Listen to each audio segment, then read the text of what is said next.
All right. Yeah. Welcome back, everybody. It's this week's episode of Outside the Cinema. Your hosts, I'm Bill, and that's Chris. Yeah. We're here to talk about cult films with you. Yet another Patreon show. Yet another David. Yet another person giving that us hates picks. us. I don't know if yeah, maybe we'll get there. It's just crazy that, the last 3 weeks, the shows have all been guys named David. That is strange, yeah. So, this week on the show, two very different flicks for us to look at. First, maybe not first, but first one I will mention is 1995's Gregg Araki's The Doom Generation, a film that we have never covered. We haven't done. I'll have to check. I don't know if we've actually done any Araki stuff on the show. I saw the titles of the ones in this Apocalypse trilogy, and I didn't recognize them. But that doesn't mean anything because I don't remember a lot of shit now. Well, I feel like we did. Of course, I can't think of it offhand. Yeah, look them up. Did we do Mysterious Skin? Oh, that sounds familiar, but I could have just heard it. You know, well, I mean, heard the title. I've seen Nowhere, I've seen Splendor, but I don't think we've ever actually covered any of his stuff on the film up to this point. Yeah. So, either way, he's done it, but we'll get into it. The other flick this week could not be more different. Now it's true this time. Yeah. So true. 1977's Wizards animated flick, written and directed by Ralph Bakshi. We've done Ralph Bakshi stuff on the show before. American Pop. Oh, we definitely did. So, yeah, we'll get into that stuff too. But it's another week. I'm exhausted. Coached 6 baseball games between the last 2 days. Wow. 3 on each day. Wow. Luckily, though, the game last night was a team being eliminated, so that's one more off my plate. Oh, that's good and bad. Bad for the kids, obviously. Yeah, the kids were bummed, but it was all right. I was ready for that. I've coached that team for 3 years, and I was ready. I was ready to move on. Okay. Forgot it's on the loop. It's on the loop. Oh, wait. What? We saw Smiley Face, didn't we? We did that on the show. We did. That was bad. It was. Okay. Because Is that Iraqi? Yeah. Yeah, a lot of he must have a say in the posters because 80% of them have the same graphic signature, I guess is a good way to put it. Well, he puts the attractive female front and center. Yeah, but Kaboom and Mysterious Skin has the same squarish layout. But where is it? Nowhere. Splendor has got what's her name right in the middle of the mix. Yeah.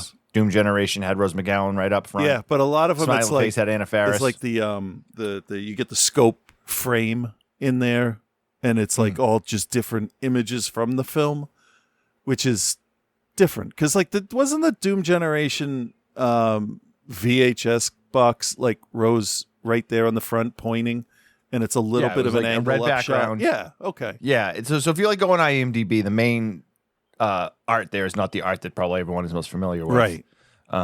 It would be same colors, but it's not. Yeah. Is it really not listed here? Oh yeah. If you have to scroll through, it's the 6th or 7th picture of it. It's red with her putting her fist out. Yeah, it's got a lot more yellow in it than I remember, but yeah. So. It does not represent the movie very well at all. No, it does not. So, but these are David's picks. So thank you very much. If you would like to pick films for the show, go to Patreon. Go to patreon.com/outsidethecinema. That is where you can send us the suggestions, I think. So Chris and I are going to start working on some shows for the next few weeks. So we're going to take a break from Patreon stuff just for, I guess it'll probably be, the next month and a half, 2 months for you guys. Just because we don't have enough to add into the shows that we're going to pre-record for the summer. But send them in. We will get to them when I'm back and healthy and ready to be annoyed with the crap you guys pick for us. Which we've told this before. It is done entirely purposeful. Oh, yeah. So What else have we got going on? Don't Forget to Leave is playing now as part of the Toronto Liftoff Film Festival. You can watch it now. All you have to do is go to their site, which there'll be a link in the show notes, or if you go to the Facebook page, there's a link. If you go to my Facebook page, there's a link. If you go to the Don't Forget to Leave Instagram page, there's a link. There's also a link on my Instagram. All of those places. It is playing until mid-July as part of that festival. If you have watched it already there and have not voted for us, please, if you liked it, vote for us. Currently getting killed in the voting. Which is never a good thing for my ego. They shouldn't allow me to see that, but they allow you to see it so that you do exactly what I am doing right now and saying, go and buy a ticket for the Toronto Liftoff Festival. It's $12. You get a whole bunch of movies to watch. You get literally like documentaries, horror films, dramas, comedies. They got everything this year. So if you check that out and then watch the movie, please vote for us. Also, if you've had a chance to watch it, if you could leave us a review on IMDb or on Letterboxd, that would be great too. We've got actually hopefully some cool things that we're in the process with. I've got a couple more film festivals that I can't announce yet, but we'll hopefully be able to in the next week or two. So, Chris, what do you got? You got anything here at the top?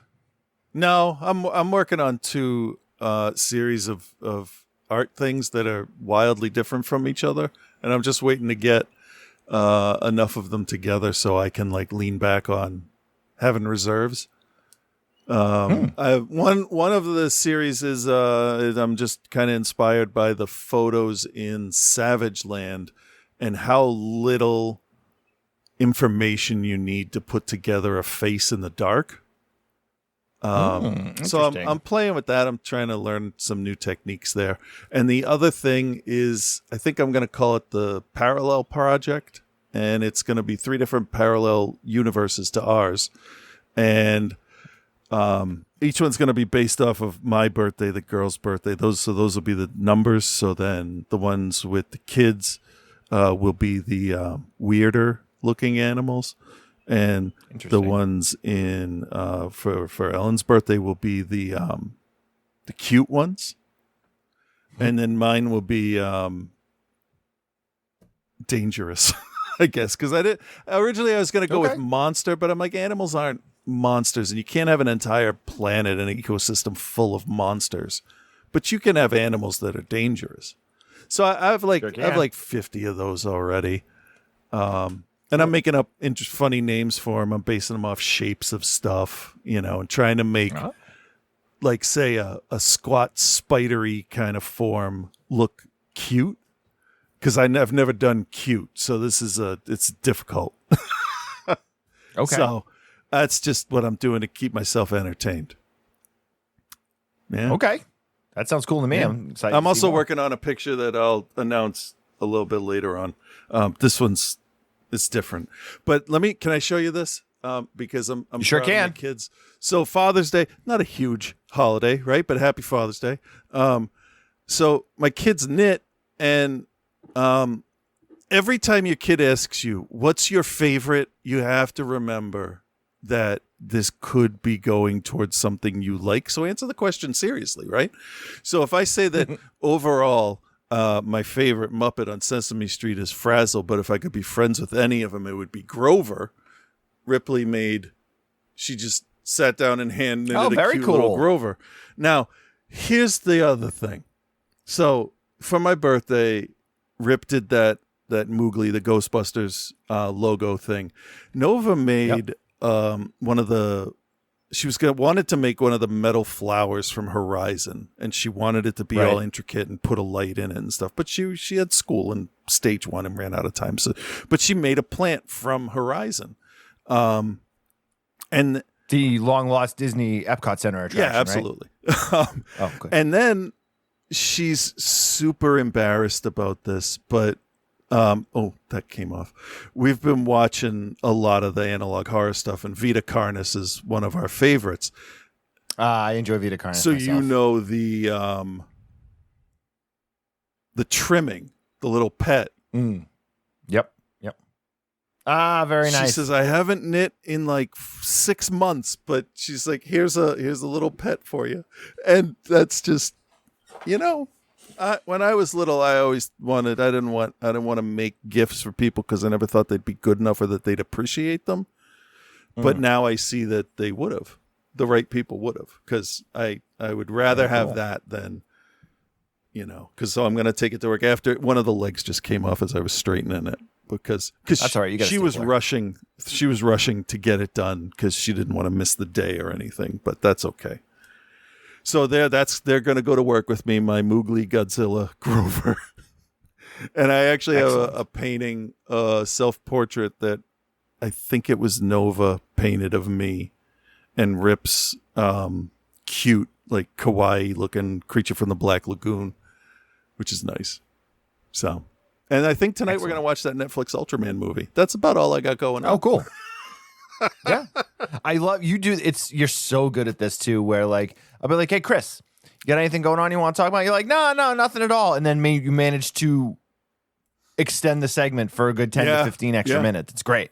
Well, when I say nothing, I mean like nothing really important, but I'm doing this. That's fair. That's fair. Speaking of doing this, all right, let's do Doom Generation and get it out of the way. All right, so I do have a trailer here. Let's play that.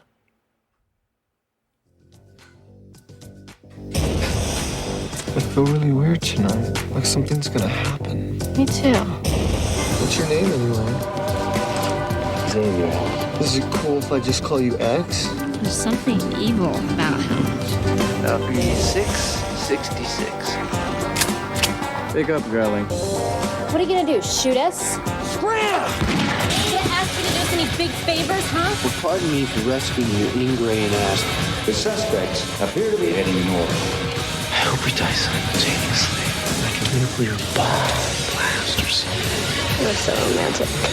You're, giving me an erection. 666.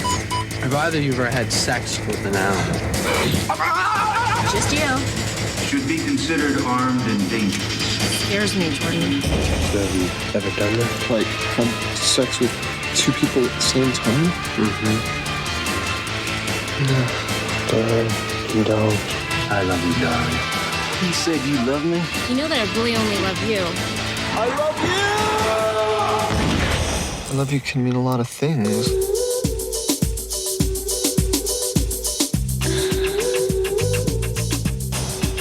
All right. Doom Generation, 1995, written and directed by Greg Araki, starring James Duval, Rose McGowan, Jonathan Shaik, and a ton of like cameos. You have a cameo from Margaret Cho. You have cameos from Lauren Tews and Christopher Knight. Lauren Tews, the main actress from The Love Boat. Christopher Knight, one of the Bradys. You also have Perry Farrell show up. Amanda Beers shows up. Perry Farrell is always a little bit startling when you see him, isn't he? He's a walking corpse. He always has been. He now looks like the walking corpse of everyone's grandmother. Parker Posey shows up. Heidi Fleiss. Oh my God. Oh my God. She is the worst actress I have ever seen. She has like literally one line to deliver. And she does it fumbles her way through it. Worst thing I've ever heard. And we have watched a bunch of amateur people's movies and like non-actors. But if you told me that she was acting like an actress that can't act, knowing that she can't act but is trying to act, I would believe you, because that's how bad it is. But it's good. Yeah. Like she didn't just take me out of the movie. She took me out of liking movies for about 30 seconds. Plus, it's Heidi Fleiss. Also a big time soundtrack from 90s alternative bands, including Nine Inch Nails, Love and Rockets, MC 900 Foot Jesus, Wolfgang Press, Jesus and Mary Chain, Slow Dive, Cocteau Twins, The Verve, Curve, and Aphex Twin, among others. So Greg Araki is a very polarizing filmmaker. Highly sexualized content in most of his films, also extremely nihilistic, all about the dark comedy and the dark satire, and just like no fun to be had by anyone. No, it's Essentially what it's it like is. that French one that we watched, Base-moi. It's got that same Base-moi, kind of. yeah, it's that dark nihilistic. It's just a take on little bit life. lighter, but it's got that same. Little bit. Yeah, Yeah. exactly. Yeah. So Araki is probably best known for his like what was it, the Nowhere trilogy or whatever it is, which was Yeah. this. Nowhere. It was this Nowhere. Totally and fucked up movie, something like that. This no, isn't it? This is how the world ends. Wasn't I that thought it one? was- No, totally fucked up. It was yeah, right totally before fucked up. it, yeah. That's what it was. Yeah. So he's also Splendor is also pretty well known as his mysterious Right. skin. But yeah, this guy's a fucking freak. So Well, he's not But, afraid like- to put his what he really wants to see on screen, which is a little admirable, but no, and that was I think one of the most enticing things about his work, especially in the 90s, when you had that explosion of independent filmmaking that came from Pulp Fiction. Like, there was this nice little run of a few years where people could get away with doing pretty much anything they wanted. Before that, anything they wanted became oversaturated and felt yeah, forced. isn't that like where Harmony Korine came from? So for the most Yeah. part, but stuff like like Kids, Yep. these Iraqi films from this time period. Yeah, and then I guess Harmony Korine kind of comes in a little bit later than Yeah, that. but it's like what this, I mean is you know- like this paved a path for them. Yeah, that's a really good way to put it. So you got Rose McGowan, who plays Amy, James Duval, who plays Jordan, and Jonathan Skaich, who plays Xavier Red, also known as X. The story is very simple. You got boyfriend, girlfriend, Jordan and Amy. We open up on them at some rock and roll club where it's like the most 90s thing ever. Yeah. Like it's like welcome to hell, and like the signs on It's fire. literally and the they're all boiler slam room dancing from Hellraiser 3. Right, yeah, just with kids slam dancing, listening to Nine Inch Yeah. Nails. Yeah. They get a little back and forth. We realize they're boyfriend, girlfriend. This big, tall black dude is trying to get drugs, to score drugs from Amy, and she's basically like, fuck off. And if you've ever seen this, you'll see, Rose McGowan's character's dialogue is the most dated 90s, like, slang and schlock type dialogue. It was cringeworthy at the time, and it was meant to be, but now it's just like I embarrassing. meant to check if Diablo Cody did any touch-ups on the script. Because it's that kind of like... It's not that cheesy. Well, now it is. At the time, it wasn't. yeah. I guess. But I mean, at the time, again, this is a satire of like 90s youth, is what it really comes down to, among other Yeah. things. Reckless youth specifically. So, Amy and Jordan go to the local drive-in, which is like the hangout for like all the people. They're going to have sex in the car, and it's like, so James Duval's character in this is interesting because he plays simple essentially, yeah. but not so much in the like, mental capacity sort of way. More just the never been exposed to real life. Yeah, he's type. country bumpkin naive. Yes, naive. That's the Yeah. word. That's the word. He So the two of them are gonna. he might be a little slow to put things together because I don't think he's used to manipulation and liars. Because he's Okay, pretty quick good on point. his feet otherwise. Right. He definitely knows what he likes. For and he's sure. not ashamed sure. of it. For sure. So the two of them are going to have sex in the car, and, it doesn't work for whatever reason. He drops the like, well, I'm afraid to do it because I'm afraid I'm going to get AIDS. And she's like, we're both virgins. Yeah. And he's like, oh, yeah, I guess that would make a difference. Which is an interesting point for them to put in because the movie gets very sexual, but they both start off as virgins. Right. I mean, it's a very important character development Yeah. for the two I mean, of them, and it's for not sure. at all like symbolic of drug abuse, how once you start, you just go for it. I don't know what you're talking about. Me either. That was not spelled out No? for me. Oh, okay. Yeah, of course it was. I mean, of course it was. So then we're introduced to Xavier, who gets thrown onto the hood of her car and is getting beat up by a gang. The gang is played by the members of the band Skinny Puppy. And all I'm he going to say basically- is I get it. I understand why they'd be beating the shit out of that guy. Yeah, I'm for all sure. for So it. he takes a knife out, sticks one of them with the knife, then jumps in the backseat of the car and is like, let's go, let's go, let's go. And so you don't realize it at first, but they don't know this guy. Yeah. Yeah. He's a complete stranger that they let into the car and then, drive off with At him. this point, we've entered into territory of situations I would never let myself get into. Correct. Correct. I'm like, these guys are probably beating this dude up for a reason. Yeah. And it is not my problem. Right. Don't make it my problem. Exactly. But these two, on the other hand, decide to make it Because the they're problem. both naive. She's just better at covering it.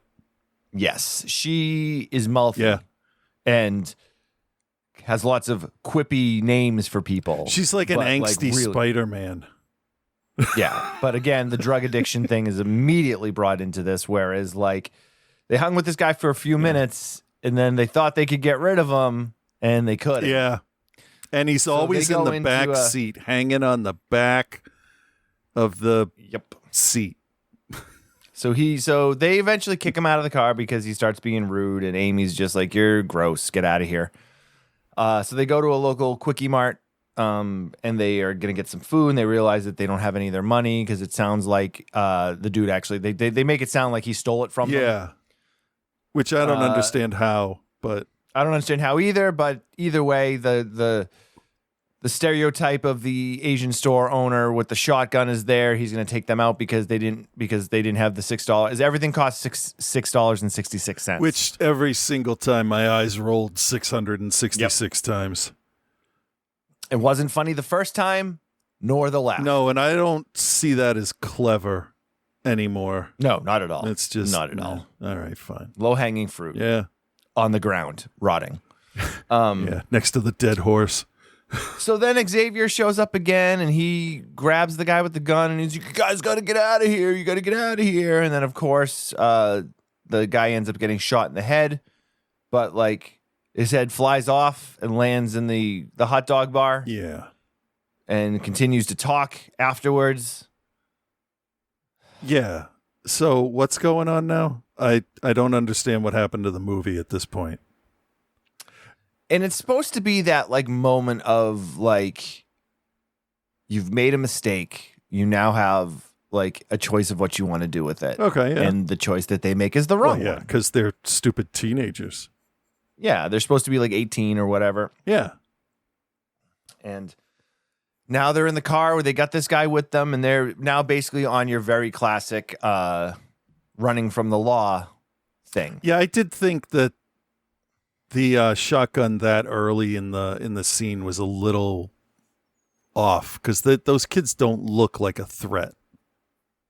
They're just metalhead kids pretty much. Right, but I mean, this movie's short too. It's only an hour and 20 Yeah. minutes, so it's not long. You got to get to everything quickly. And they do. And now at this point they're running and Xavier's like, "Well, you guys are with me and you were in there when it happened, so now you guys are in trouble too." That's not how the law And so- works. No, it's not at all. But they're dumb and naive and don't really think twice about it. So, Yeah. they get a hotel room, and then there's a lot of homosexual tension between Jordan and Xavier, which is that's brought in immediately, even before the scene when he first gets in the car. They talk very close to each Yeah. other, and their faces are very close together. Yeah. And there's a number of moments where their mouths are almost touching, and neither of them pull away from the other. I have to say, I hated the characters in this movie, but I was almost yelling at the screen, just fucking get it over with, because they were good.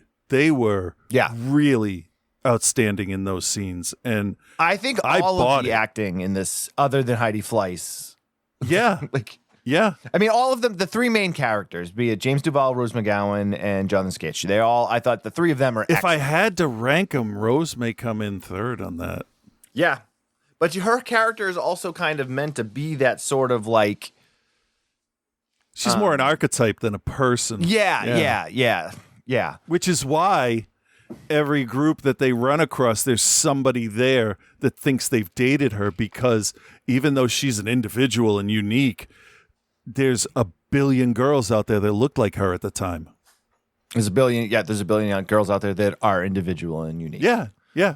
And she's not, and that's the thing that's I think the satire of it. Like she's this trying so hard to be this individual, and she's just not. She's just another one of the girls, and that's how that plays. And that's mostly what it's like being a teenager. Is you need to fit in, but you also need to be yourself. But you can't really be yourself in high school because that is not rewarded. So you have to pretend to be somebody else until you are comfortable in your own skin. And then you're like, fuck, I'm 50? Yeah, right. So there's a number of scenes where Amy and Jordan get themselves into these situations where X comes in and takes care of them. And again, you go back to the drug addiction thing, whereas like, oh shit, you're in trouble, but don't worry. Your good buddy's going to bail you out. Your good buddy, drugs. Your good buddy forgetting about all the cares in the world, because that's again like Amy sleeps with Jordan in the one of the hotel rooms while Xavier watches from the doorway, and we have a really gross part where he licks his hand after something that he put on his hand. It's Shinji's baby batter. Yes. Gross. Yeah. Wrong consistency. And then of course there's all kinds of sexual tension. So, first then X sleeps with Amy, and then Jordan's really upset because his girlfriend slept, but then like he realizes that he also is like very curious about Xavier, and like the problem with this movie is it does exactly what Greg Araki wants it to, and that's makes you hate everybody and not care and hope bad things happen. Yeah. Yeah, that is. Yeah. So, these people better get what they deserve. Yeah. And the thing is, like, I have to respect that, even if I don't like it, because it really does do exactly what he wants it to do. Even to the point of, like, killing off the one, spoiler alert, I guess, minor here, killing off at the end the one, like, character of the three of them that's actually really kind of got some sympathy to him. You're a little sympathetic for James Duvall's character. Well, that's the nihilism, right? If you're kind, if you care even a little bit, that's a weakness that the Nazis are going to exploit, and they're going to kill you. Right? Because compassion now in a real society, compassion is a weakness. Anybody that says, oh, I'm anti-woke, that means they just can't be bothered to care about other people. Right. And this is a very like fully woke, boundary pushing film made in a time where that wasn't really okay yet. Right. People were still pissed off about Nightmare on Elm Street 2. Right. I'm not even joking.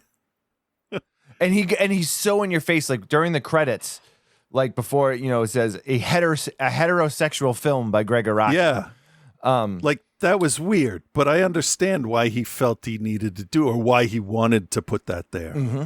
Because it's not, which is like so interesting. And looking at it now in the world that we live in now, where sexuality is it's so much more open. Right. To think that this was 1995 when he made it is pretty commendable. It's pretty brave. Yeah. And to be able to get the stars that he did too. In them film that clearly they read the script for. But I'm thinking this was early on for at least the three leads. It was pretty early on for them. Rose McGowan's big break hadn't really come yet. What was her first big one? Jawbreaker? Oh, I thought that was before. Okay, I don't know when. No, that was 99. Oh, all right. Hang on. Let me take a look here. Yeah, this is early. Yeah, I guess Biodome. Oh, I didn't remember she was in that, so I'm gonna say no. Okay. Well, then Scream, because Scream was 96. Okay, yeah. Everybody remembers her in Scream. Yeah, Scream. I would say her big break was Scream. Okay. So that was prior. Prior for her.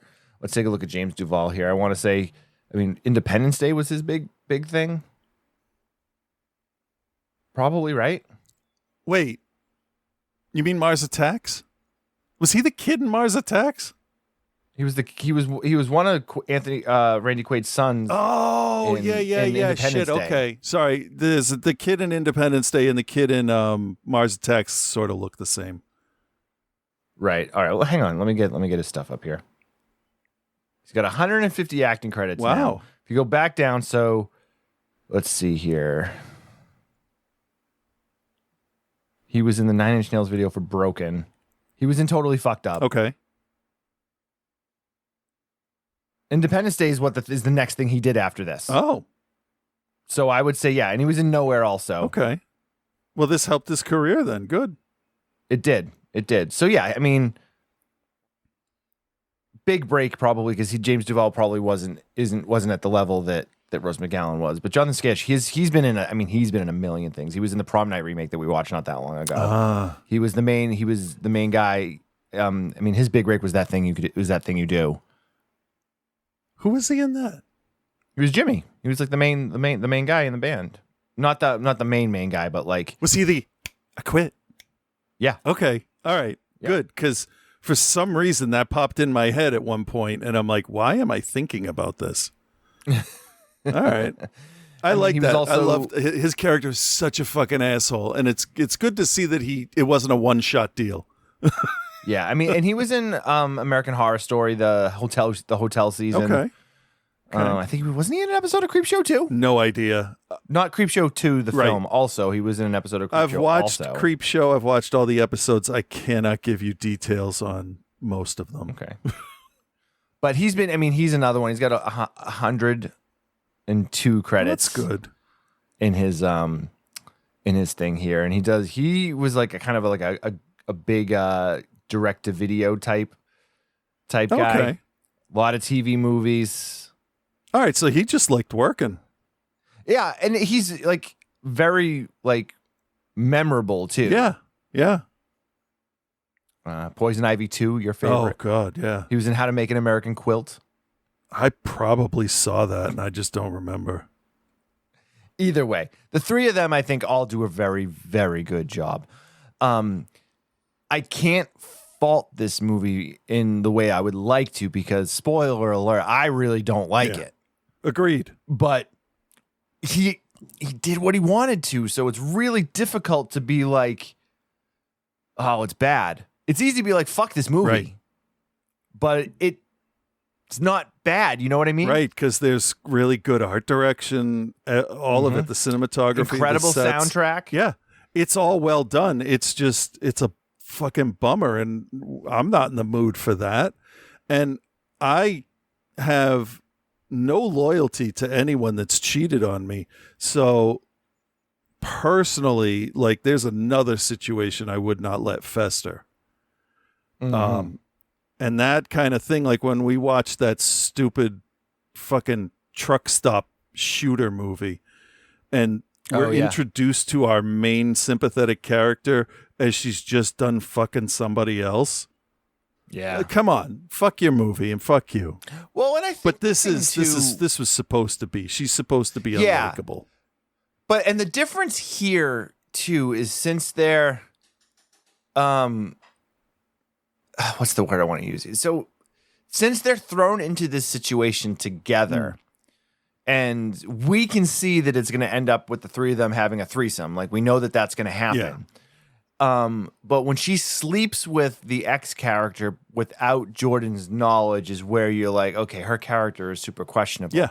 But it's almost forgivable given the situation they're in and that Duvall's character is also interested in him. Yeah. So it's kind of like, it's different than like using that situation from the shooter movie where like she's having an affair when she's on the road for work or whatever with one of the guys she works with and keeping the other guy in the dark. You know what I mean? Like, I'm not saying it's right. That's not what I'm saying. Yeah. But Yeah. like the situation that's presented in this film is different than just the cheating wife on a work trip or whatever. Yeah, and Does that make sense? Yeah. Yeah, and then I got to remind myself that they say they've been together for 3 months. Right. Oh, we've been together for, he asked me, how long have you guys been together? Oh, a long, long time. It's been like 3 months now. Yeah. So it's all, I hate the word triggering, but that is an instant, like, Yeah. No, My- I agree my with I defenses agree go with up. you. I agree with you. The other thing before we grade that drove me nuts is that they're on the run from the law. yeah. We see a couple of TV reports of the crimes, Yep. but we get one shot of them identifying her as the murderer Right. in like a boardroom of, I guess, the FBI or something. And the guy's like, all right, well, we need to find this woman, and I don't care if you bring her in dead or alive. Yeah. Why? And then we never see anything from that again. That one scene is there of that they're going to be tracking her down to get her. Yeah. And then we never see anything about it again. No police, no FBI, no army, no nobody. Because when we get the big fight thing at the end in the warehouse, it's because of somebody that has recognized her and thinks that she's the ex-girlfriend again. Yeah. We never get anything. And then the two of them just driving off into the distance at the end of Also- it. So it's like, Yeah. why is that even there? Also, the room that they were in had actors facing each other, and either they shot the same actors twice or they had sets of twins in there, because it's not a mirror, but it looks like a mirrored image. Yeah, it's pretty interesting the way they did it. He's trying to say something about government workers and stuff like that, I think, but Yeah, it's bizarre. it's from the 90s, so who knows. And it's mean. It's really. I mean, I'm sure he's got meaning for it, but it doesn't add anything to the film other than to be like, why did we never see anything about that again? Yeah. Yeah, because it creates a sense of urgency for the characters, but then if nothing happens with it, was there any urgency? Right, exactly. Speaking of urgency. All right, Chris, do you recommend, and what is your grade for the Doom generation? I don't want to recommend this. I didn't like it. It's a well-made movie. I won't watch it again. I think that the characters are terrifying examples of human beings. And I also, being Gen X, I don't see this as a Gen X movie, because in the 90s I had turned 18. So this is that generation that she represents is more millennial to me, which is strange. I don't identify with that, anything that happens in this movie. I know what you're saying. But I mean, this is tough because I it's like a split grade. Like, as an entertaining movie, I would fail it because it made me uncomfortable more times than I ever want to be, both for the characters and for myself. But then I get some of the dark humor and the sarcasm that they're trying to portray, but it was very time specific. Yeah. Which makes it difficult to apply now because I don't remember much about the 90s. So as a fun movie, I'd give it an F. But as a film, as someone's opinion on what happened back in the 90s, which I can't invalidate all I can say is this was my experience, I guess. It's a well-made movie. And if you like nihilistic, people don't win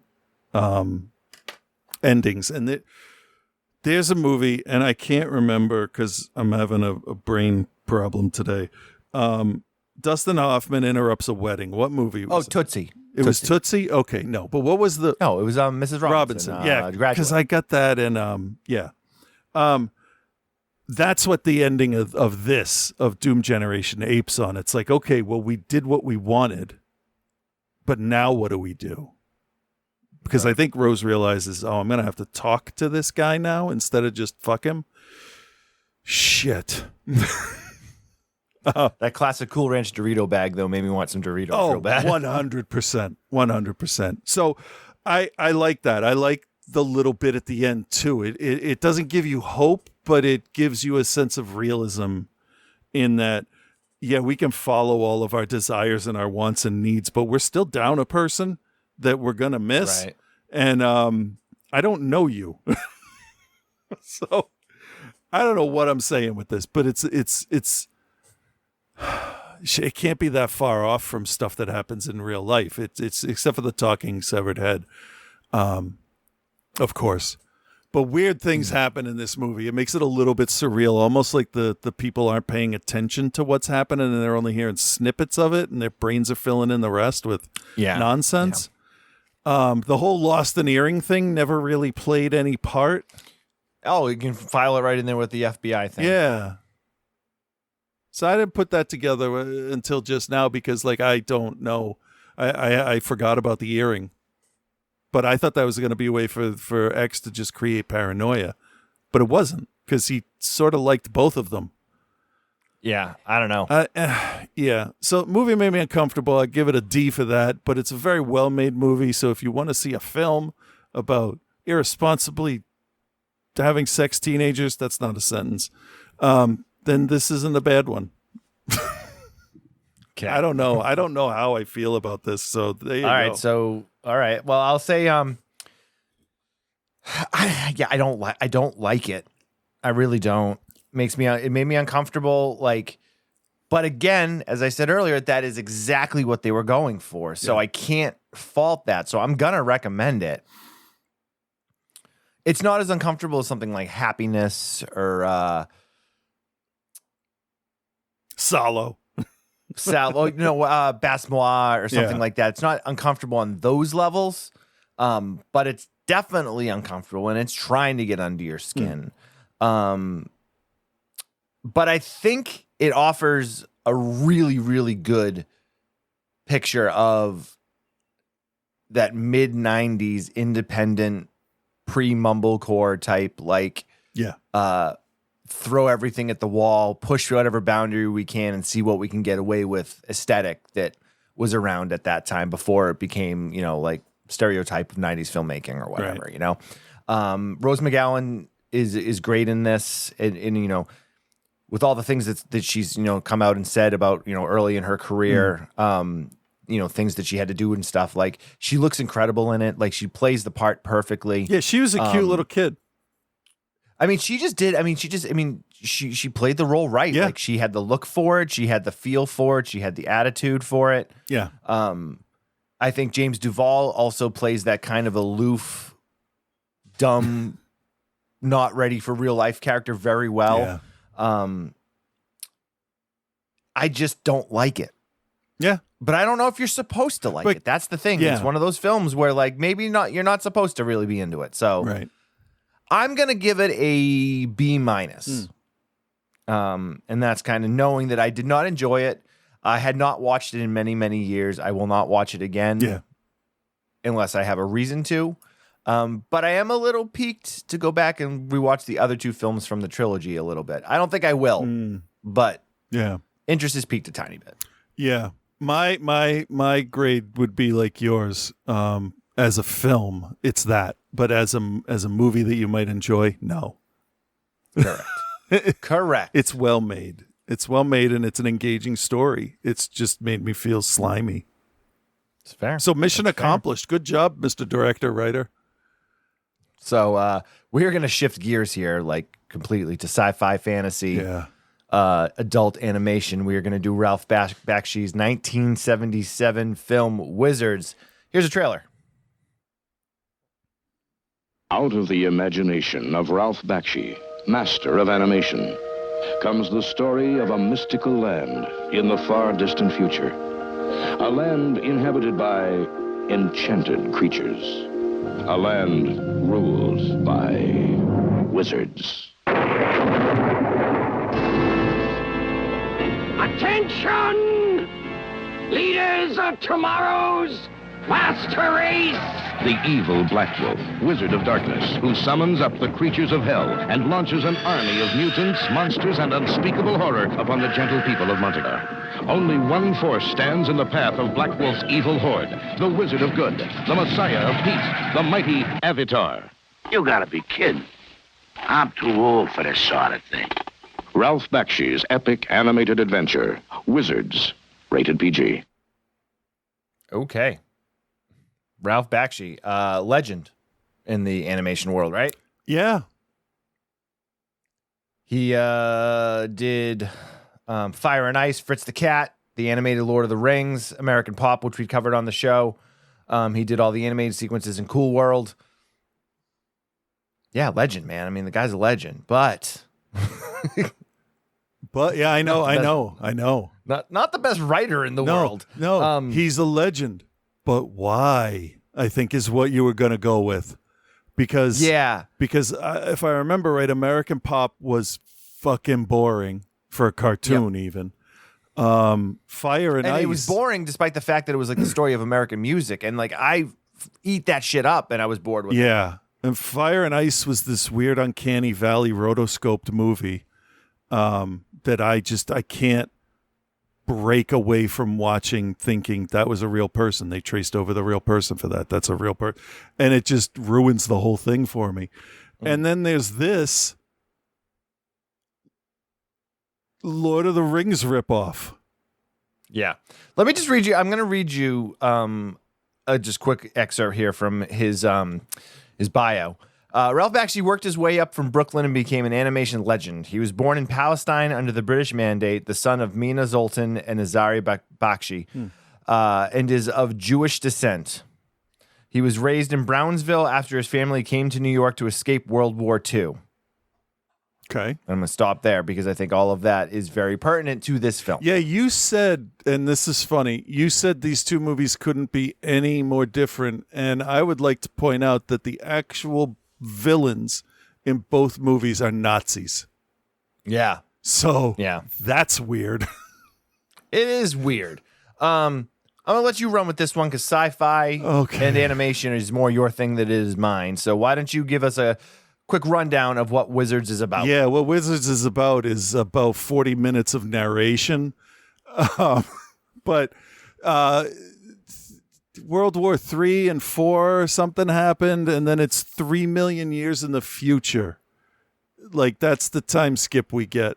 And these two kids are born, but there's a society of mutants that mutated from the radiation and they will never be human again. And then there's the fairy folk and wizards and shit, because that's how evolution works. So some fairy, I know that sounds really like I'm like using terrible words, but it's a fairy with wings, like a for real fairy, has twins, and like, what the fuck? One's perfect and one has skeleton arms. So he sleeps in the bed that eats people. And these two kids grow up hating each other and fighting each other. It'd be like if you found out Yoda and Palpatine had the same mom. And it's about this no-shoed gnome that sounds like Columbo getting this ugliest elf to help him out, and a woman that is basically wearing 6 napkins tied together. I would like to refer to her as the big titty fairy. She's the because that's what her character, like, that's not trying to be like sexist. Like, when they created that character, they're like, we need a big titty fairy. Yeah, go get me Frank Frazetta's artwork. I'm gonna copy some of that, because that's exactly how Frazetta paints his women.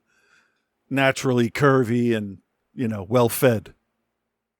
That's not an insult. That's just that's how I see it. And makes sense, right? Well fed. No, for sure. Okay, for sure. Yeah. And then they go on an adventure that makes no fucking sense, and they find a projector and film from 3 million years ago. Remember, they said 3 million years, not 3,000. Where like a Coca-Cola sign might be able to survive 3,000 years if it's stored properly. No, apparently all of the Nazi propaganda film was the able to survive. film itself, yeah, which would have been on nitrate film and highly flammable, survived. Made it through the nuclear war. Right. Oh, so the kids are born, but then it says 1,000 years later or 3,000 years later. 3,000 So years, it's yeah. 3,003,000 years in the future. And come on. Like, just create a fantasy world. But no, he wanted to have the Nazi stuff in it. And we get the Nazi stuff with this little lizard ghoul eating a pig that has the Star of David tattooed on it. Like he presents the Hitler film footage to his crowd of his crowd of monsters, mutants, but it's definitely Saruman readying his army to stomp on Isengard. What's it called? Isengard? Fuck, I don't care. The film's fine, but like they're like all getting happy because I guess if you put nice music behind Hitler, it looks like a triumphant good guys winning film. Yeah. If you have zero context for it. And they're getting excited about it, and they're like, yeah, you could tell. They're like, that's a good idea. We should do that. And then one of them's already got an armband with a swastika on it. It's like, come on, guys. Yeah. There's a lot of swastikas in this movie. There is. It's a little too on the nose. This is less subtle than Neil Blomkamp's stuff. Like, Yeah. it's not even subtle. Like, subtle was never, ever anywhere near this movie. Yeah, and my biggest issue, along with the issues you've already brought up, is I was just telling you what it was about. yeah, but you brought up a lot of issues. The thing that drove me the most nuts was the use of rotoscoping in this film, And because just stealing film- footage from other movies. yeah. So the film cartoon world that is built for wizards is very childlike, cartoony. You know, it reminded me of the Smurfs. Oh, Like 100%. the old Smurfs cartoon. Yep. The way everyone was drawn, you know, like everyone was kind of short and tubby Yeah. and like Yeah. all these like specific looks. And then they rotoscoped in this footage where everybody is 6 feet tall and like super skinny and like it looks cool, like the neon blasts and like it's got a cool look to it, but it just totally undermines the look of the rest of the film. Yeah. Because they look so different. Yeah. Yeah, it's like jumping styles. And the original style of the fairies and the good people's side kind of feels like they were going for the Fantasia with all the naked mermaids and shit. Like that kind, but it's not that well refined. So it feels kind of sketchy. Sketchy as in like with a pencil, not iffy. But like sketchy and it's a little bit of a sloppy art style. It's not as tight as Disney stuff would be. And it also, because we watched the DVD of this, the 1080 DVD of it, and the digitalization of it makes it all look horrendous. It makes it like you see the squaring of the things of where the backdrop painting, or not the paintings, but like the cartoon backdrops that are dropped in with the rotoscope footage on top of it. Yeah. And it just looks awful. Well, I mean, back in 77, they weren't really thinking about that kind of resolution, were they? Well, no, it wasn't. I mean, it wasn't even an option back then. So No, so our our worst screen is better than their best one back in 76. yeah. It's crazy to think of. Let's also talk about just utter like I can't wait to see where you go. lack of plot and characterization. Oh, and it relies so much on, you've seen the other ones I've done, right? The one with the little Yeah. dude in the ring. Here's a little dude, and he's got a sword. Good. and it's just like at first I appreciated the narration of like giving me the background. I Right. didn't know it was going to come back like 5 or 6 times throughout the film. Yeah. And it's such a deadpan, like, and in the world there are now wizards. Yeah. And the wizards are brothers. The brothers, one is good, one is bad. One is perfect, one is not. Yeah, I get it. Goofus and Gallant. Let's fucking move on. Right. So it takes this, again, hour and 20-minute film, which is a short film that you should be able to absolutely breeze and tear through. Yeah. And brings it to a grinding halt. Oh, yeah. And not to mention there's like 15 minutes of narration in the beginning with concept art It's the gray paper with the black and white to give you that 3-dimensional feel to it. For like how you would plot out scenes, storyboard stuff, that kind of thing. But that's like, oh, and then the fairies fought the goblins, and then you got like 3 pictures that they'll fucking Burns across. What's his first name? Not Ted. Civil War. Yeah. Oh God, I'm drawing a blank too. I'm sorry. Neil. Ken. Yes. Ken Burns. Ken Burns. There's a lot of Ken Burns effect in this. Yeah. And the Ken Burns effect used properly is great. Yeah, but when you know they didn't have time to animate this because we've seen it in other things like Neon Genesis, this is more egregious use of still images than Neon Genesis used, because at least in that anime, they picked scenes where a still image would enhance the story. Yeah. And here it's just, we got a lot of shit to do, and that's going to be expensive. Yeah. The plot on the money on this film, the budget just not there for what they were trying to do. Yeah. Interesting tidbit. This is the only interesting trivia bit I really found out about the whole thing. So Mark Hamill does a voice in this. Early on, I think he shows up and then he's not back again. But Lucas basically gave permission, because they were filming Star Wars at the time, for him to go and do the voice.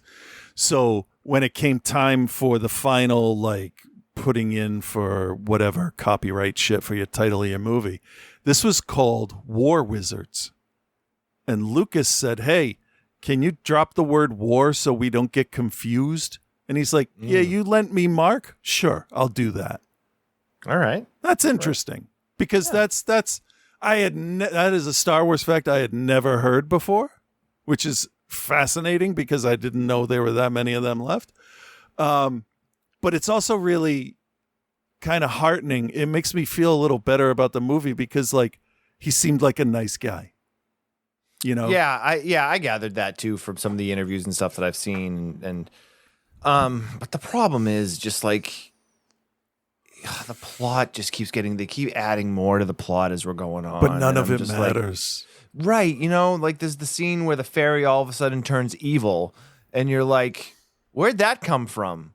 Yeah. And then when they find her again, she's like, oh, sorry, I was possessed. And they were like, oh, okay, cool. Yeah, because she just up and walks and goes into, I mean, it is literally the story of Two Towers, because you got the monsters digging up old technology, which is essentially what they were doing in Lord of the Rings. The Uruk-hai were making new technology, and Saruman cut down the forest to blah, blah, blah.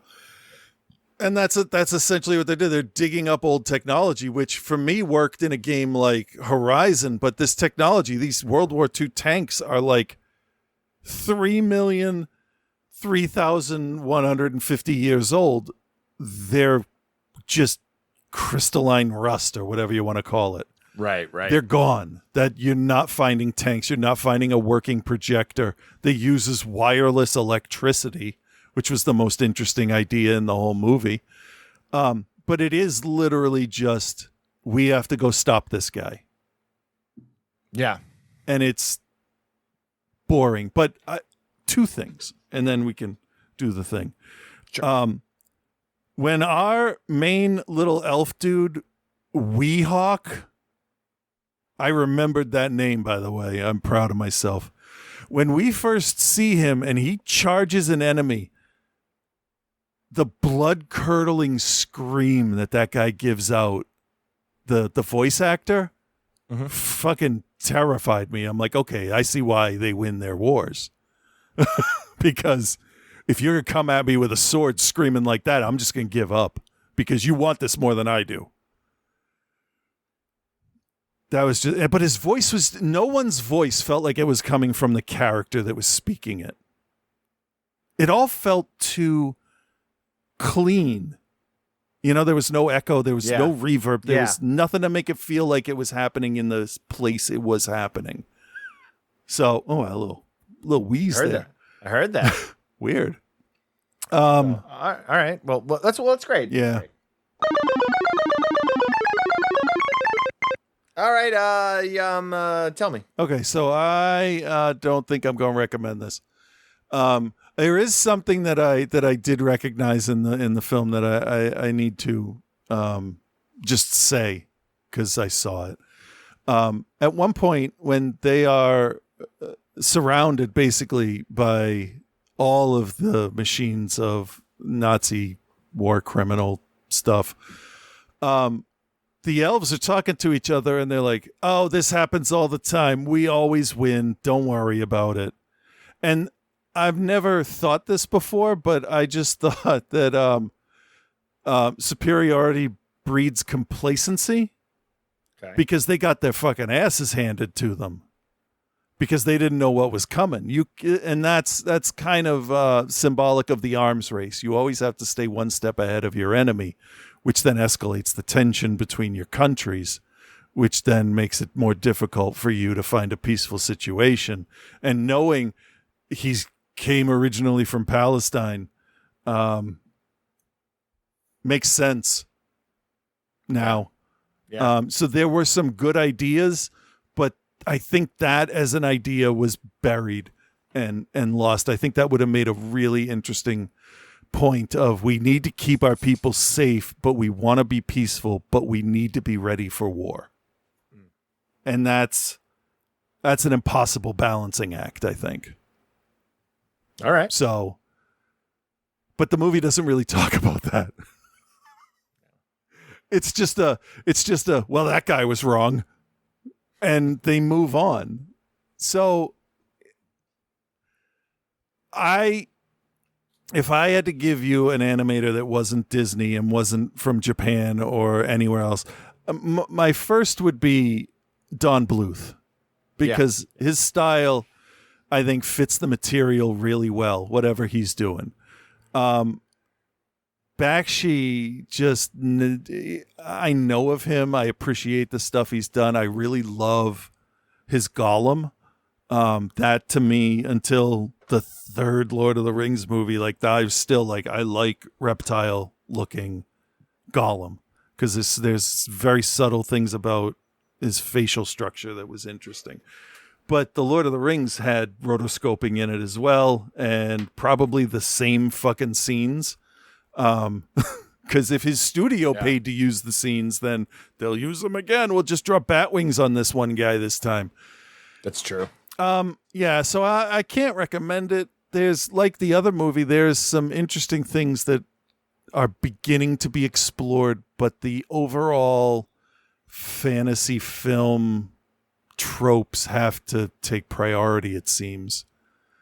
So this is a D+ at best. I don't know why I waited so long to watch this, but I kind of wish I didn't because it's a better movie in my head. Yeah, and I think a lot of his stuff is like that. How is the top assassin sound like a moron? Like the dude, the guy, it's 99. Something's not 99 in the beginning of the movie. He's the red guy on the two-legged horse because that was cheaper to animate. Not joking. And then he's renamed Peace. I thought he was always this like really awesome character, but he is literally a fucking Mungo, and or the giant gingerbread guy from the Shrek movie. He's stupid, and I don't think you can be the top assassin and be stupid. I don't think Probably that not. works. Anyway, that just ruined that character for me. I always thought he was kind of neat. Like kind of expressionistic, cartoony kind of villain. Got the look for it. Also, the elf's outfit is fucking skin-tight leather pants attached to fucking bib overalls. Like, he's wearing leather overalls the whole time. He's the ugliest. The character design in this is just disgusting. I don't like it. The characters are ugly, and they make me feel like they're not done. I will say the bad guy, though, with the fleshy gray hands and the skeleton arms and the big old Saruman beard. All right, fine. That was fine. Everybody else? No. Did not like it. That's it. So D, and no, don't watch it. All right. I'm not gonna recommend it either. it's just so like, It feels like an Overcomplicated. amateur movie, doesn't it? yeah, overcomplicated, amateur. Like, I'm not going to fault it for the digitalization of No. it because they had no idea, but like, it just nothing works. The thing that it drove me insane with the rotoscoping stuff that was like the characters in that just were so different Yeah. from what they were animating. I'm like, if you knew you're going to rotoscope a bunch of shit, at least make the characters match. Yeah. And they didn't. Have a And that drove couple me of nuts. normally proportioned humans. Yeah. Soundtrack is cheesy 70s, like, and not, and you know me, I love cheesy 70s, Yeah. but like this, no. I'm not going to grade it quite as low as you, but I'm going to say C minus. Okay. C minus. I think my grade is lower because I think I was much more disappointed than you were. Yeah, probably. I was indifferent going in. So there you Yeah. have it. All right. Joe is back this week with, I believe, is this the final Wrong Turn? No, I think he's got one more after. I this. still don't know how many there are. He's doing the Wrong Turn series. Let's see where. At least we know that. Yes. Well, hello, Bill. Hello, Chris, and hello, OTC Nation. You boy Joe here, and this week Bill took me to Bulgaria, which in this case is like, it's not West Virginia, it's like way, way, way East Virginia. Because he made me watch Wrong Turn 6 Last Resort. Bloody Beginnings was barely a beginning. Bloodlines had nothing to do with family relations. If Last Resort doesn't take place at a resort, I am writing a very strongly worded letter to whoever the fuck Valery Milev is. He directed this. I'll be sure to CC Frank Woodward too. He, quote, wrote, unquote, this. I just looked, and maybe I won't initiate contact with Mr. Milev. He only directed 5 things, none of which I've ever heard of. I didn't even know they made a 6th Wrong Turn until I started doing the franchise. And this guy hasn't done anything since 2017. So maybe, maybe life kicked this guy in the nards harder than I ever could in an email. Fair enough. It's been a while since I did a top anything list, and I feel compelled to do a top 7 straight-to-video horror movies list. These are personal favorites, not the best. Those 2 lists are going to have very little crossover. In no particular order, Tremors 2. It's exactly what a sequel should be. Familiar faces, and a new layer to the story. Number 6 is Puppet Master 2. I think it was the most fun Puppet Master, and Charlie Spradling was hotter than a welding torch. Number 5 is Gutterballs. What a simultaneously fun, gross, and at times very uncomfortable horror movie to watch. Number 4, Wrong Turn 2. Surprise, bitches, I really, really enjoyed that film. It's good. Number 3 is Castle Freak. If you put Stuart Gordon together with Jeffrey Combs, guess what? I'm there. Number 2 is Puppet Master 3. I'm a full moon mark. What did you expect?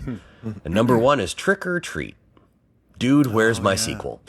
Okay, let's watch this probably bad movie. Okay, so far this is odd. It starts off with 2 cyclists, and they fuck in a hot spring that's like a third the size of a normal hot tub, and I cackled, legit cackled at these 2 actors who were clearly uncomfortable imitating sex in a bubbling pool of water barely the size of a bathtub in the woods. They get killed pretty cool, and honestly, of all the by-the-book horror movie things, the horror movie moves, opening on a kill of some randos before we dive into the story is always welcome with me. Here's where it gets weird. This schmuck, Danny, has inherited Hobbs Springs, it's like a health spa resort in the wilds of, obviously, Eastern Europe. Supposed to be West Virginia, they look similar. Danny has brought along an unreasonable amount of friends to see the place he inherited from a family that he didn't know he had. And Hobbs Springs is run by like a brother-sister lovers pair. And this should have been called fucking Bloodlines, because before they even say anything, it's pretty obvious that Danny is related to these cousin fuckers. Like, it is as obvious that Danny is related to all these people as Vince Vaughn's cocaine addiction is obvious. It's that obvious. What's really odd is that almost the entire cast is European. but they are doing their damnedest to sound American, and it's distracting. Like, if it's not that, then they cast nothing but people with speech impediments. Like, in which case I applaud their dedication to inclusivity, but I feel like you kind of need to let me know that with like a quick scroll before the text. Like, hey, everybody, just FYI, everybody in this movie sounds weird. Because it's giving this movie like a Black Mirror thing where everything and like everyone is like 10 degrees off center, but we're not going to acknowledge it. We're just going to let you wonder what the fuck this has to do with anything. I've had plenty of time to think about it because for the last 45 minutes, let me say that again, because the last 45 minutes of this has been less a movie about homicidal cannibals hunting people, or even a movie about a brother-sister couple finding their cousin, who is the rightful heir to this place, and trying to slowly turn him to be one of them, while also keeping their 3 homicidal siblings in check because they have all the subtlety of King Diamond's stage show. Like, that's the story they're trying to tell. Instead, it's just been like a half dozen Eurotrash 20-somethings reprobating their way around this place that looks suspiciously like the Kellogg Sanitarium in Battle Creek did way back in the day. Like, there's plenty of sex, but it's not sexy. They try to scare a few times, but like the scares in the 45 minutes I'm talking about are as limp-dicked as both of the current presidential candidate forerunners. Like, it just meanders its way around, and none of these people are fun or interesting or, hell, even watchable. So far, the best part about this movie was that it failed the phone test, and I found a recipe for an almond flour cake with a honey frosting, and it sounds fucking delicious. I look forward to making it after this is all over. I'm a little salty because the overall idea of the film is interesting, and it could have been a really dope horror movie and like a freshening up of a pretty stale movie franchise. But I've been led to believe that's next week when I do the 2021 remake. Maybe they'll give me an action-packed, like really bloody, gory third act. Who knows? Maybe. Okay, I wouldn't say it was action-packed, but it was bloody, and it actually told a story, the story that I alluded to earlier. And if this whole movie was as interesting as the last half hour, it would have been a really good movie. Basically, the main character has been longing for a belonging when he found his family in the Hillfolk. He has his big heel turn. They added a vaguely kind of like a Wicker Man-y sort of cult thing. The family of mutant inbred people is like way bigger than they ever alluded to. And I found it all pretty interesting. They wrapped it up in a really nice kind of disturbing bow. I'm sparing details because despite over half of the movie being kind of boring, the rest is actually worth a watch. So like, go ahead and give it a casual watch. Here's the thing, the good. There's actually some moments in here that gave me the feeling that a horror movie should. It felt horrific at times. Just not consistently, or very much. Also, the setting was very cool. Like, yet again, it's really odd how much Eastern Europe actually does look like the wilderness of West Virginia. And the sanitarium set, the Hobbs Springs, like, big, whatever you call it, resort sanitarium setting looked really, really cool. The bad, if and when you do go ahead and give this a casual watch, let me stress casual watch, bring your phone or do a task while watching, hell, even a coloring book. If you're even paying half attention to like the first 2/3 of this movie, you'll still get it. Don't worry. Overall, I'm going to give Wrong Turn 6, we'll give it a C, C+. And I'm finishing out the franchise next week with the remake, Wrong Turn, from just a couple of years ago, which I have heard very good things about. Despite the last 5 weeks being just okay at best, surprisingly looking forward to it. Until then, be good, everyone. Thank you very much, Joe. Appreciate it. All right. Let's see what Scott has to say this week. Okay. Welcome to Holy Shit, This is me thinking everyone could use a good laugh. And this is me thinking everybody's an asshole.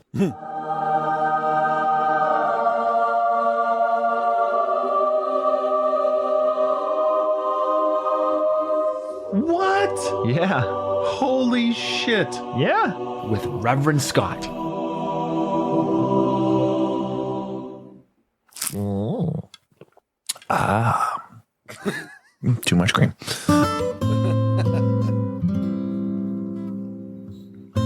Hey there, Bill and Chris. This is Reverend Scott. He's ruthless. He's just a ruthless sociopath. Right. Flattery will get you everywhere. Let's cut right to the chase. I got a new movie from Netflix to review, so let's waste no time giving you some grades on David from Australia's picks. Starting with The Efficiency Expert, starring Anthony Hopkins, also known as Spotswood. I had no idea Anthony Hopkins was known as Spotswood. What? I learned something new every week on this show. So what's his deal? He is an efficiency expert. That's enlightening. And where is he working this time? The company is a moccasin company called, what the heck was it called? Balls? No, it's not Balls. Yeah. Yeah, Balls. Okay, well, I just like to say the word balls. I know. Balls. yeah, balls. Anyway, it's a moccasin factory called Balls. We get it, Bill. Balls, balls, balls, balls, balls, balls. Moving on, what's going on with the factory then? The owner has been so loyal for so long that he's been blind to things that could have been fixed. So basically, the same as every other major corporation, bad management blaming the workers for their own mistakes. Got it. Any other good factoids about this you'd like me to know, Bill? And I'm not Australian and I didn't grow up in that area. Shocking. Okay, I give the Balls Efficiency Expert a B-. And the review gets a B for Balls. After that was Death in Brunswick from 1990. Let's hear a trailer. Sam Neill, Zoe Carides, and John Clark. An award-winning performance, probably. Sounds like some good acting to me. Too bad this movie drove a wedge between Bill and Chris's longtime friendship.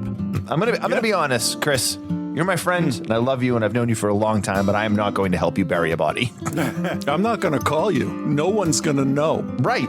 I mean. Sounds like your friendship is in trouble the next time one of you commits cold-blooded murder. And I don't know much more about this movie, besides Chris tried to spoil it for me. They trick you into thinking that it was his mother. She's the death in Brunswick. But then they never trick you again, which I was kind of disappointed with. I guess that's worth a grade of B for Balls. And the review gets a B+ for A Friendship Ruined. Balls. Finally, on to what I watched. Currently streaming on Netflix, starring 80s Val Kilmer impersonator Glenn Powell, comes Hitman. Wish.com's Val Kilmer plays Gary Johnson, a comedic retelling of the real life of the real Gary Johnson, just with some Hollywood liberties taken.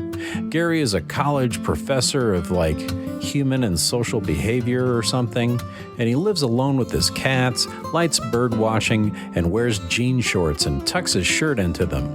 He's obviously very ugly. I could tell because he had glasses on. In addition to being a professor, he loves to tinker with electronics, and that led him to a side gig with the police surveillance team as the tech guy in the van during a particular kind of bust. People attempting to hire a hitman. But today, there's a problem. The undercover cop that usually plays the part of the hitman was caught on camera beating up teenagers. Uh-oh. So he's on suspension, and the suspect is waiting for them right now. They decide to send in Gary to play the hitman. Since the suspects don't know what the hitman looks like anyway, it could be anybody. Might as well be the only person there that's not a cop. Gary looks like a deer in headlights at the suggestion. I understand this point in time happened. It's a thing. I don't know what else is going on. So Gary takes off his glasses, fixes his hair, puts on some jeans, and oh my God, he's actually an attractive hitman now. How did that happen? He's got confidence to spare, knows all the right things to say about disposing a body, and he absolutely nails the role.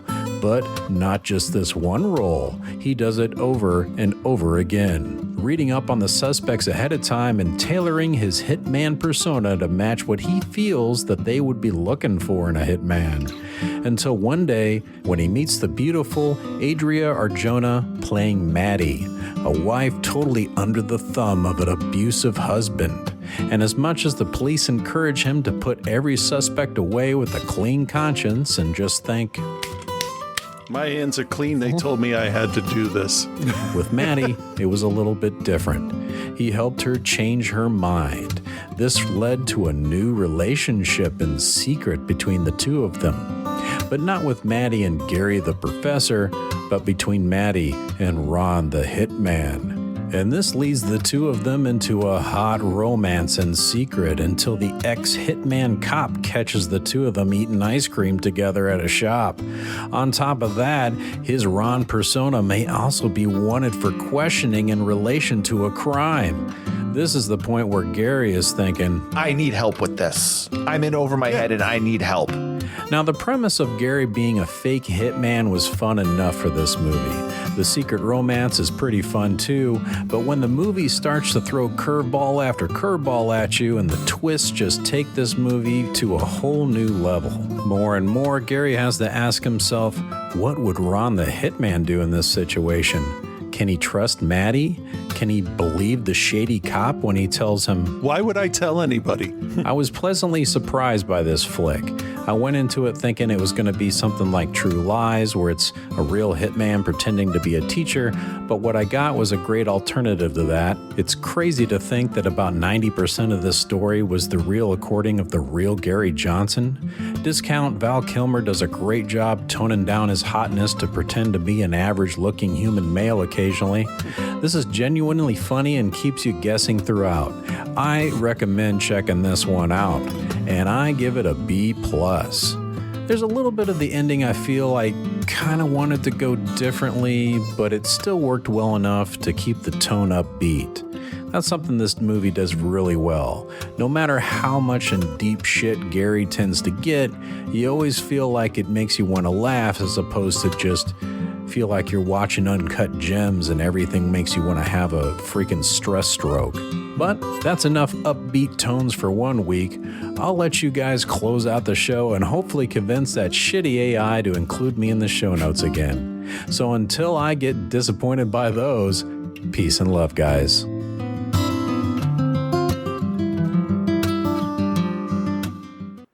Holy shit with Reverend Scott. Always giving Bill and Chris exactly what they want. I mean, he doesn't set them perfectly on a happy ending, but balls. Well,